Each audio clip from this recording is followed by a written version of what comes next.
வணக்கம் தலைவா, அனைவருக்கும் வணக்கம். இன்னைக்கு நம்ம இந்த ஒரு வீடியோவில் எதை பற்றி பார்க்க போகிறோம் அப்படின்னு பார்த்தீங்கன்னா, நகைக்கடன் தள்ளுபடியை குறித்து சில முக்கியமான தகவல்கள் நமக்கு வந்திருக்கு.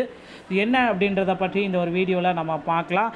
தமிழ்நாட்டில் வர அடுத்தடுத்து தகவல்கள் அனைத்துமே எல்லோருமே எதிர்பார்த்துட்ருப்பீங்க. தமிழ்நாட்டில் சட்டமன்ற தேர்தலில் முதல்வர் விஜய் அவர்கள் கூட்டுறவு வங்கிகளில் நகைக்கடன்கள் மற்றும் விவசாய கடன்களை தள்ளுபடி செய்வோன்னு குறிப்பிட்டிருக்காரு. ஸோ இதில் முக்கியமான ஒரு விஷயம் என்ன அப்படின்றத தயவு செய்து தெரிஞ்சுக்கணும். நகைக்கடன் தள்ளுபடி 2026 இது ரொம்ப முக்கியமாக இருக்குது. உண்மையான விதிமுறைகளும் தகுதியினை பற்றின முழுமையான தகவலை தான் இந்த ஒரு வீடியோவில் நான் இப்போ சொல்ல போகிறேன். ஸோ நீங்கள் நம்முடைய சேனலை முதல் முறையாக பார்க்குறீங்க அப்படின்னா மறக்காமல் ஒரு சப்ஸ்கிரைப் அண்ட் பெல்லை கிளிக் பண்ணி வச்சுக்கோங்க. குறிப்பாக இந்த இது பார்த்திங்கன்னா 5 சவரனுக்கும் குறைவான தங்க நகை அடமானம் வைத்தவர்களுக்கு பார்த்திங்கன்னா நடுத்தர குடும்பங்களுக்கும் இந்த சலுகைகள் வழங்கப்பட இருக்கிறதாக தகவல்கள் வந்திருக்கு.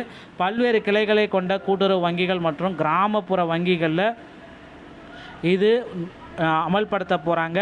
ஸோ அந்த வங்கிகளில் இருக்கிற கடன்கள் அனைத்துமே முழுமையாக உங்களுக்கு தள்ளுபடியே கொடுக்க போகிறதா சொல்லிகிட்ருக்காங்க. ஸோ கண்டிப்பாக இவர்களுக்கு பார்த்திங்கன்னா இந்த தள்ளுபடிகள் அனைத்துமே கிடைக்கும் அப்படின்றத நிச்சயமாக எதிர்பார்க்கலாம். ஸோ கிட்டத்தட்ட நிறைய பீப்புள்ஸ் பார்த்திங்கன்னா அந்த தள்ளுபடிக்காக வெயிட் பண்ணிகிட்ருக்காங்க. அரசினுடைய முதன்மை விதி நடுத்தர குடும்பங்கள் மற்றும் இலக்காக கொண்ட திட்டம்.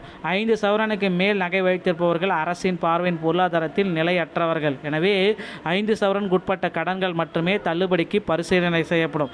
அடிப்படை விதி அப்படின்னு நம்ம பார்க்குறப்ப 5 சவரனுக்கு உட்பட்ட, அதாவது 40 கிராம் இலக்கு கடன் சுமையில் உள்ள நடுத்தர வர்க்கம் நடைமுறை அதிகாரிகளின் நேரடி ஆய்வுக்கு பிறகே உங்களுக்கு இந்த தள்ளுபடி கிடைக்கும். ஸோ நகையின் உண்மையான எடையும் பெற்ற கடனும் நீங்கள் வாங்கிய கடன் அளவு 5 சவரனுக்குள் இருந்தால் அடகு வைத்த நகையின் மொத்த எடை 5 சவரனை தாண்டினால் தள்ளுபடி உடனடியாக ரத்து செய்யப்படும் அப்படின்றத குறிப்பாக சொல்கிறாங்க.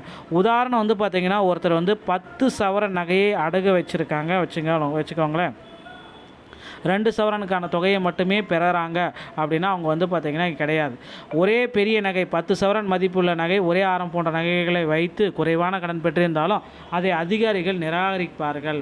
ஸோ உங்கள் கடன் தள்ளுபடியாகும் அல்லது தகுதி சரிபார்ப்பு. தள்ளுபடிக்கான கடன் அளவு குறைவாக இருந்தாலும் நகை எடை அதிகம் என்பதால் நிராகரிக்கப்படும். அடகு வைக்கப்பட்டுள்ள நகையின் எடை மொத்த எடை 5 சவரனுக்கு உள்ளதா இல்லை என்பதை சரிபார்த்து கொள்ளுங்கள். வங்கியின் பதிவேட்டில் குடும்பத்தின் பெயர் வேறு கடன்கள் இருக்கின்றதா என்று சரிபார்த்துக்கணும். அதிகாரிகளுக்கு ஆய்விற்கு உட்பட்டது, தள்ளுபடிக்கு தகுதியானது. ஓகேங்களா? தள்ளுபடியுடைய நிலவரம், பல்வேறு சாத்தியக்கூறுகள். நகைக்கடன் அப்படின்னு நம்ம பார்க்குறப்ப 5 சவரன் நகை 4 சவரனுக்கான கடன் தள்ளுபடிக்கு தகுதி. 10 சவரன் நகை 2 சவரனுக்கான கடன் நிராகரிக்கப்படும். ஓகேங்களா?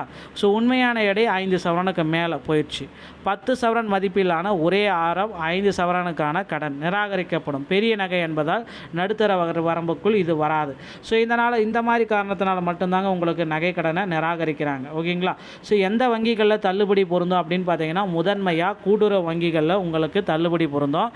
மாவட்ட அளவில் செயல்படுவை கூட்டுறவு வங்கி கிளைகள் மற்றும் நகர மண்டல அளவில் செயல்படவை கிராமப்புற கூட்டுறவு வங்கிகள், ஊர் வாரியாக செயல்படும் தொடக்க வேளாண்மை வங்கிகள். இந்த 3 நிலைகளில் எங்கு கடன் பெற்றிருந்தாலும் தள்ளுபடிக்கு தகுதியானவர்களே.